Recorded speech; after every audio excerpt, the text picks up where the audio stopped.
एक समय की बात है, गुरु गोरखनाथ जी अपने शिष्यों के साथ जंगल के रास्ते जा रहे थे। तभी अचानक उन्हें पीड़ा से ग्रसित कराहने की आवाजें सुनाई दी। कराहने की आवाजें सुनते ही गुरु गोरखनाथ जी कुछ क्षण के लिए ठहर गए और अपने शिष्य से पूछा, शिष्यों, क्या तुमको भी किसी की पीड़ा से ग्रसित कराहने की आवाज सुनाई दे रही है? शिष्यों ने गुरु गोरखनाथ जी को जवाब देते हुए कहा कि हां गुरु जी, पीड़ा से ग्रसित कराहने की आवाज दक्षिण दिशा से सुनाई दे रही है। गुरु गोरखनाथ जी अपने शिष्यों के साथ दक्षिण दिशा की ओर चलने के लिए कहा। गुरु गोरखनाथ जी अपने शिष्यों के साथ कुछ दूरी पर जाने के बाद बहुत ही पीड़ादायी दृश्य देखा। गुरु गोरखनाथ जी देखते हैं कि कुछ योगी संत महात्मा जमीन पर लेटे हुए पीड़ा से तड़प रहे थे और कराह रहे थे। गुरु गोरखनाथ जी को बहुत ही दया आई। तभी योगी गुरु गोरखनाथ जी ने अपने योग सिद्ध शक्ति से सभी को स्वस्थ कर दिया तथा सभी महात्मा स्वस्थ होने के बाद गुरु गोरखनाथ जी के पास आकर हाथ जोड़ते हुए प्रणाम किया और गुरु गोरखनाथ जी ने पूछा, यह सब तुम्हारे साथ कैसे हुआ? तुम्हें कौन पीड़ित किया? सभी योगी साधु महात्मा गुरु गोरखनाथ जी से बताते हैं कि गुरु जी, यह वन तपस्या और यज्ञ करने के लिए बहुत ही पवित्र वन माना जाता है, लेकिन अब यह वन तपस्या और यज्ञ करने के लिए पवित्र नहीं रहा।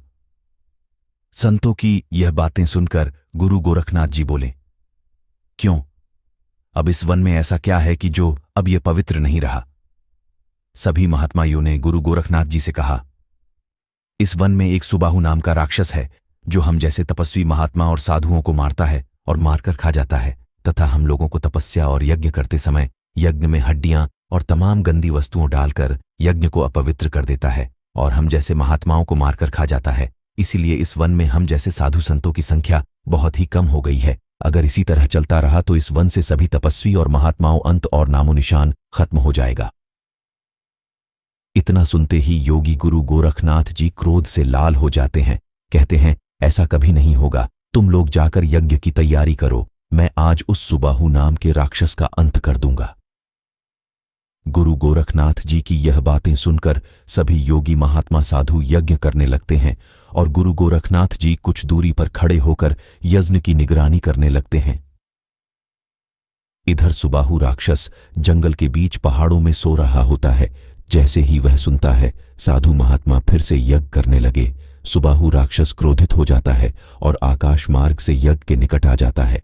हवन कुंड यज्ञ के निकट आने के बाद सुबाहु अपने मायावी शक्ति से यज्ञ को नष्ट करने की कोशिश करने लगता है।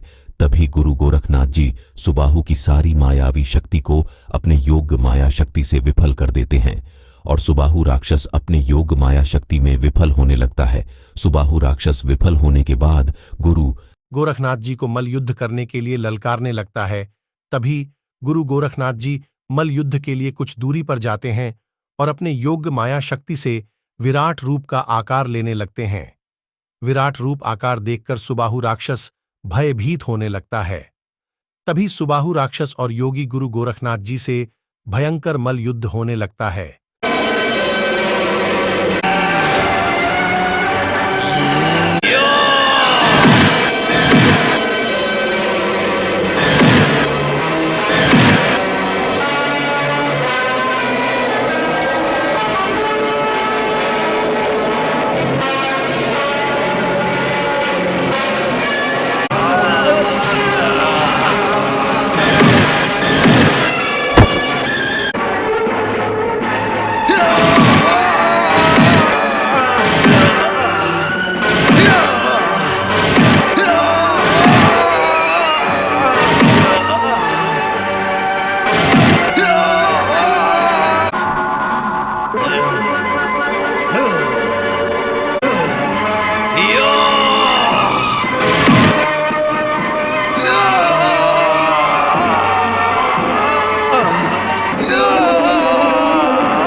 इसी तरह गुरु गोरखनाथ जी ने सुबाहु राक्षस का वध करके संतों और तपस्वियों की पवित्र वन को सुबाहु राक्षस के आतंक से मुक्ति दिलाई।